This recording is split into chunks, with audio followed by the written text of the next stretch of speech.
Good morning, everyone. Today we'll study corrosiveness, which is the last part in this unit, and how to treat the corrosive nature of water. Basically, corrosiveness is, as definition is, it is the property of dissolving metals and concrete. So, if you have a corrosive water, it may dissolve the metals and concrete. So, the problem is when you have a water which has some constituent matter which is corrosive to the pipe that it is flowing through, so the metal will get corroded. In fact, the concrete pipes that the water is going through will also get corroded. In this way, what happens is, like, those pipes and metal, they need to be changed again and again. So that is why you need to take care of the corrosiveness of the water before the water is being transmitted or distributed through either metallic pipes or concrete pipes. So, corrosiveness happens when you have low carbonate hardness and high level of carbon dioxide. Both of these cases, like, I'll just show a graph where you can see how it's like linked to the hardness of the water and also the carbon dioxide limits of the water. Sometimes, even if it's not wastewater, sometimes because of the geological formations, especially in the limestone formations, the groundwater in that area will also have corrosive water. So, if the groundwater is being taken for distribution and for potable drink, uses, or for any other household uses, it has to be checked whether the water is corrosive in nature, and also it should be checked for whether the water has any trace toxic metals or not. If you have corrosive water, it can be removed. The free carbon dioxide that is there in the water can be removed by very easily by aeration. So you just aerate, you just pass air through the thing, and the carbon dioxide will be removed because the solubility of the carbon dioxide is not very high in water. The other way to do it is by addition of lime. So in this slide, if you see, the carbon hydroxide is being used, and then we get calcium carbonate, which is again insoluble in nature. Similarly, the calcium hydroxide is also used to react with calcium bicarbonate to give you again calcium carbonate, which is insoluble by nature. This is the main parameter where main graph where it depends, like, it shows how hardness is linked to the corrosiveness of the water. If you see in this graph, it's a graph between pH value and fixed carbon dioxide. On the right hand side, the right graph, it shows the associated pH. So it is the free CO2 minus associated CO2. If that increases, then it is aggressive in nature. So if you see, the zone of corrosion is when the CO2 is more than approximately 60 and thing, and again when it is low in hardness. Again, when the hardness goes higher and the CO2 is low, it is not corrosive at all. So the two conditions that should be met, either the carbonate hardness should be high, low, and the free CO2 in the water should be high. Both these conditions, when you meet, that's when this is the zone of corrosion and this is the zone of no corrosion. So next, once we know what causes the hardness and what causes the corrosiveness, we can remove it. So the next point in this hardness is like desalination and the reverse osmosis. Desalination, as the name suggests, is when you are removing the salt from the seawater. It's used for seawater, treatment of seawater. Seawater, as we all know, is very high in salt content. So it cannot be used for potable uses or household uses. In that respect, the salt content in the water needs to be removed. It needs to be reduced.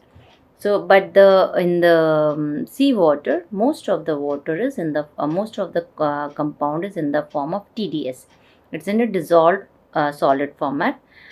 So, that TDS, or the total dissolved solids, need to be removed. So, TDS is measured in milligram per liter. So, how many milligrams of dissolved solid is present in 1 liter of the water? It is also measured by conductivity.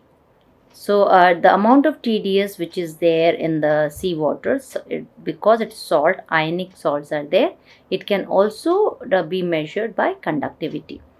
So the unit for conductivity is millisiemens per second, meter actually. So if you want to, if you have a conductimeter and if you have measured the conductivity of the water, salt water, then you can get approximate TDS value of the salt by the equation 15.9, which shows TDS is milligram per liter equal to conductivity in millisiemens per meter multiplied by 0.66. So you multiplied the conductivity value in millisiemens per meter by 0.66 to give you TDS in milligram per liter. One has to be careful with the units because the 0.66 is in terms of when you are using conductivity in millisiemens per meter, and when TDS is in milligram per liter. Based on TDS values, the natural waters are differentiated. Like, there are some types of water, some names of the waters are given. So if say the TDS value is less than 1000, then it's called sweet water. So, and in this case, when the water, anything below 500, we don't really treat that water, but anything between 500 to 1500 milligram per liter, it can be usually treated by ion exchange method. This table gives you the methods of desalination using when you have a high TDS water. The second water, the named is 1000 to 5000. It is called brackish water. So this is again between 500 to 3000 till 1500. You can use ion exchange, but anything above 1500 is ion exchange is not very efficient because you will have to keep changing the material again and again. So in that case, electrodialysis can be used when it's more than 1500. Then when the value is between 5000 to 10,000, it is moderately saline water. So anything from 1000 to 5000, we can use reverse osmosis with standard membrane. You don't need a specialized membrane. The next one is 10,000 to 30,000, which is severely saline water. So in that case, anything between 5,000 and say 30,000, we can use reverse osmosis with high resistance membrane. When high resistant, by high resistant membrane, we mean that it is it's not easily choked, so you can have a high output of the membrane. It's not the fluff, this thing is not very quickly for the flowed up, so it can be used for longer time. You don't need to replace the membrane very quickly. And above 30,000 TDS value is what we have seawater, and in that case the only process available is a thermal process, and it is distillation.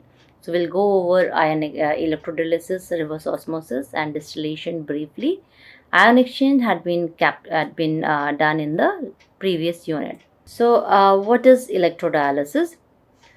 Electrodialysis, in this case, we have several semi-permeable membrane which forms the stacks. It's a pair of semi-permeable membrane and they form stacks, and you have one pair of electrodes. So these semi-permeable membranes are put in between the two electrodes, and potential gradient is applied between the electrodes. So ionic constituents in the water, they'll migrate through the semi-permeable membrane and they will move towards one particular electrode. So they get collected at that electrode. Now several stacks can be connected to increase the output, and then it is these stacks, the connection of these stacks can be either in series or in parallel. So depending on the configuration and the space you have in the electrodialysis chamber, you can have the stacks can be multiple stacks or maybe just one stack, and it can be depending on the water that we need to treat, it can be either series or parallel, because series is sometimes when it's the one unit is not enough to get the required treatment, so then it is in series. But then a parallel is when you need lots or a huge quantity of water that needs to be treated at the same time. The next one is reverse osmosis.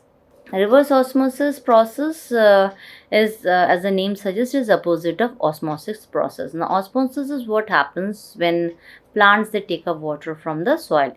So what happens is, in this, because of the osmotic pressure, the water moves towards the salt, towards a concentrated salt solution. So through the membrane, the water molecules moves towards the salt solution, again because of the concentration gradient. It makes it move towards there. It's due to the osmotic pressure. So the separation of the dissolved salts is by a semi-permeable membrane. The hydrostatic pressure is used across the semi-permeable membrane. In reverse osmosis, what happens, I'll just come to the next slide, is the osmotic pressure is opposed by exerting pressure on site containing salt solution. So you give a pressure on the site that is containing salt solution. So in this case, only the water molecule will move from the salt solution to the other side where the water is cleaner. And then, because only water molecules is moving, the salt stays in its original area, and only the clean water is obtained from the uh, second side. So water flows towards the no salt area. So these membranes that are used in RO are two types of membranes. One is cellulose acetate, which is bound like in a spiral bound membrane. The other one is polyamide or cellulose triacetate. It is again bound in spiral bound, or it is a hollow fiber membrane. Either of these two configurations are used in a reverse osmosis chamber.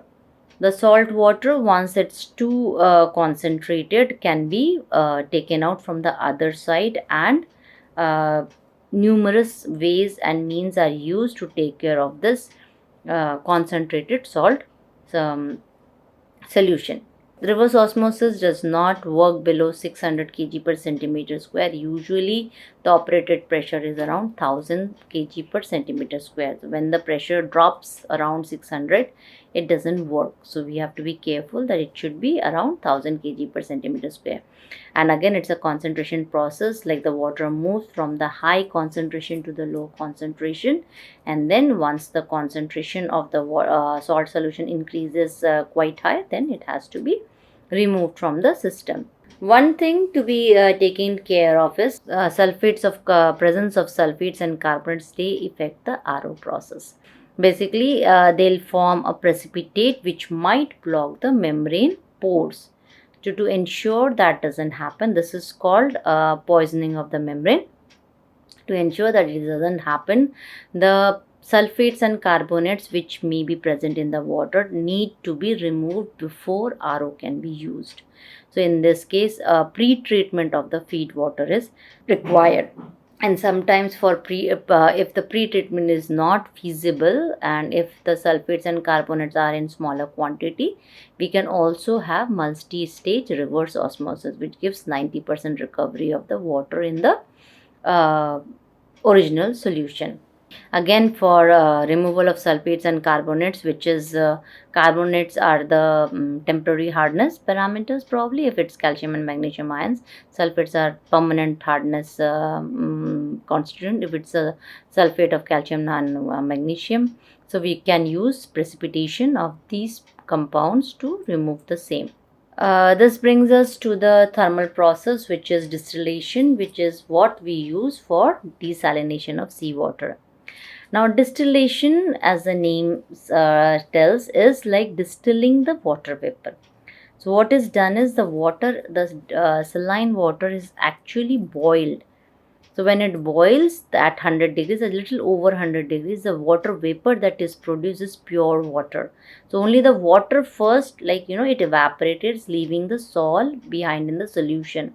So this water vapor that it's evaporated is then taken out and it is condensed to give a pure water. So it yields very pure water. And in labs and all, we have all heard that we use distilled water, which is very, very pure. So using this water, again, there are some concerns, but the main process that is used is like a multi-stage thermal flash process, which means instantly the water is made in water vapor and it is removed. And on a smaller scale, we can have horizontal table multiple effects evaporator. Means there are multiple stages in the same unit, and it takes a little bit of more time compared to the other one for having the production of vapor production, which is, as I said earlier, is condensed to give you pure water. So this distillation is done in something in a reactor or a unit which is called thermal desalter. Now, the efficiency of these thermal desalter is measured by parameter called performance ratio. Now, performance ratio is a measure of efficiency of energy utilization. So, we are supplying energy to the thermal desalter to evaporate the water vapor. So, how well the energy is used is what this performance ratio measures. Of course, the amount of energy required to desalt varies with degree of sophistication of the plant installed. If you want more recovery, if you are putting in more energy, the performance ratio would be more. So, and the more the sophisticated the plant, the more will be the performance ratio, like the energy would be utilized more efficiently. Distilled water has a negligible hardness, it's very low in hardness. It's the alkalinity, if measurement has to be, the alkalinity is less than 2 milligram per liter. But something which is that low in hardness, that low in alkalinity, will be aggressive to metals and asbestos. So in this case, if we are using this distilled water, it has to be understood that because it is aggressive to metals and asbestos, it needs to be treated with CO2, and meaning carbon dioxide and hydrated lime is required. So in this case, the addition of lime, when you are adding lime, the alkalinity will go up till 35 milligram per liter as CaCO3, which is where it would stop being very aggressive by nature. So unless distilled water is really required, distribution of the same is not done through metallic pipes. The next portion in this presentation is removal of iron and manganese. Iron and manganese are considered trace toxic metals, and if it's present in water, it needs to be removed. Iron and manganese can be present with or without organic matter. Means either they'll be attached with the organic matter, or they will be not be attached with the organic matter. Now, anything, if they are attached with the organic matter, and if they are above the limits, for iron it is if they are above 0.3 milligram per liter, and for manganese if they are above 0.05 milligram per liter, then they can be removed by aeration process. So you simply put in air through the bubble air through the wastewater, and then the iron and manganese will be attached to the air bubble and they'll be removed from the top of the surface. Now in this case, the soluble compounds get oxidized to insoluble compounds. So iron and manganese which is there in the water is in the soluble form.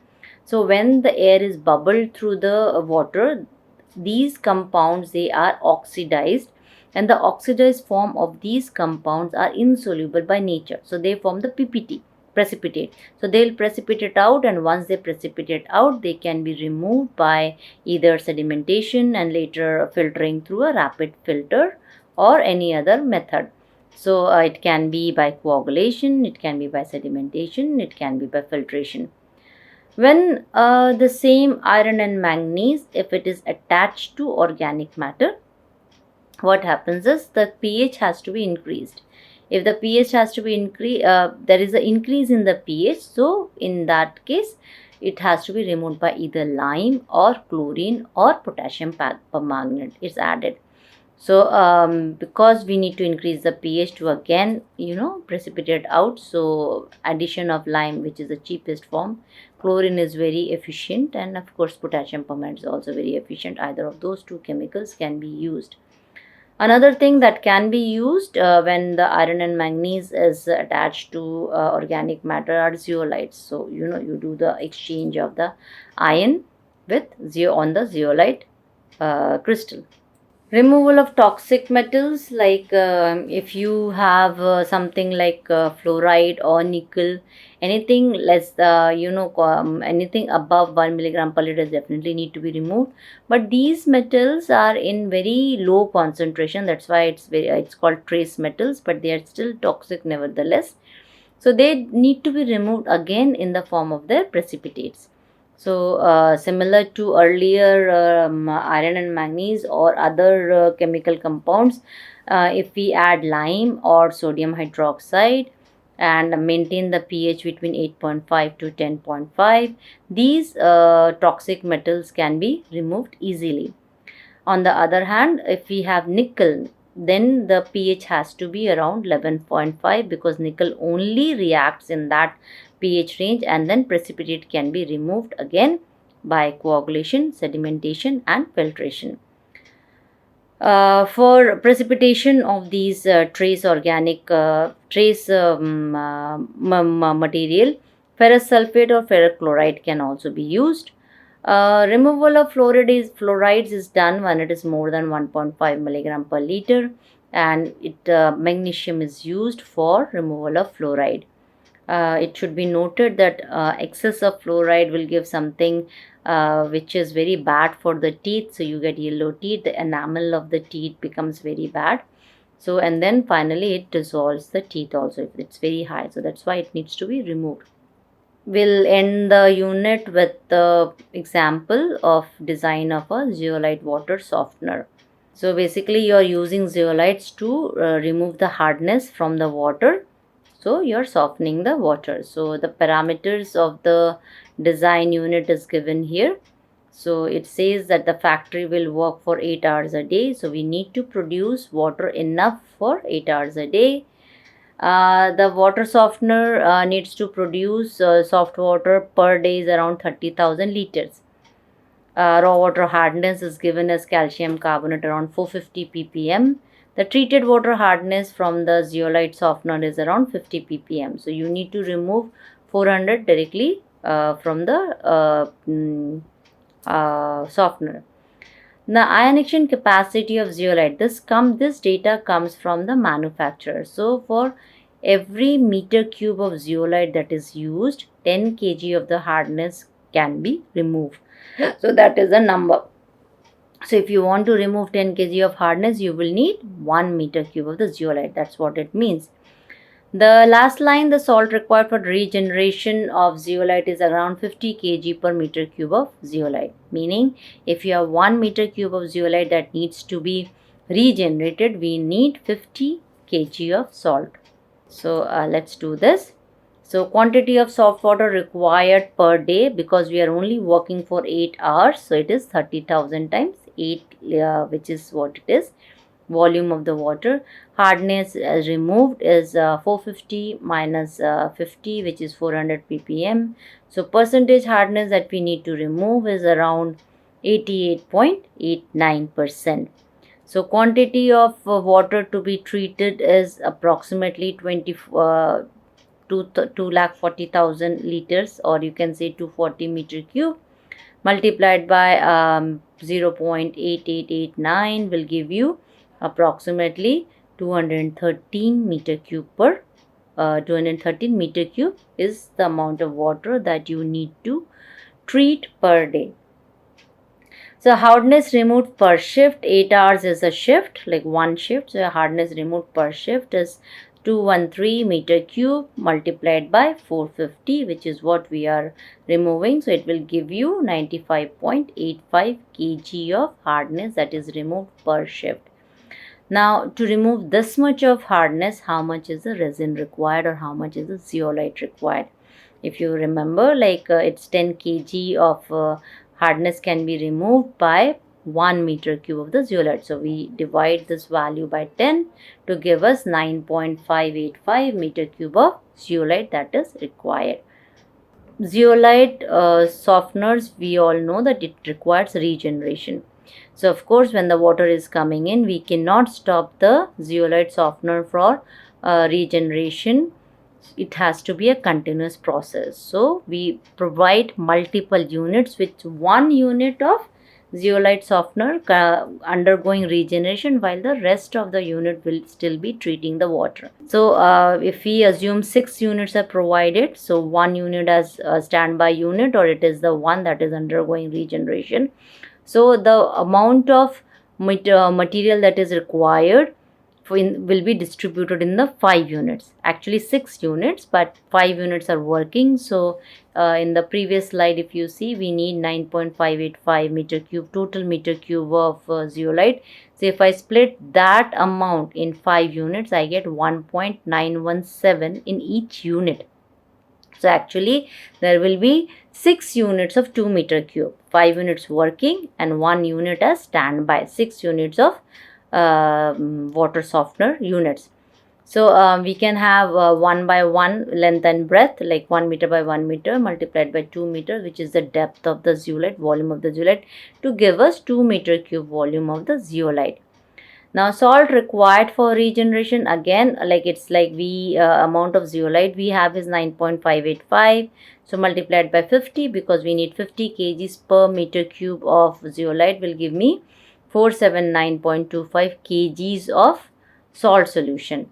So if you have assuming 10% brine solution, meaning this amount of salt is 10% of the total volume. So if you multiply it by that, so the total volume of brine required will be 4.793 meter cube. So finally, we also need to design the regeneration unit. So say we have 2 units for regeneration. So one will be on standby, one will both of them will be working. So each unit will have the same 4.793 meter cube will be distributed in the 2 units. If I have a meter cube 1 by 1 length and breadth of the unit, so the height will be 2.396. Now because it's like a upward flow, we'll also need a 15 centimeter freeboard that is provided. So the height of the regeneration unit will be 2.396 plus 15 centimeter is approximately 2.6 meters. So we end up with having softening units 6 numbers. So 1 by 1 by 1 meter by 1 meter by 2 meters in depth. Regeneration units, there are 2 of them, which is again 1 meter by 1 meter multiplied by 2.6 meter in depth. So that brings us to the end of this portion. Thank you.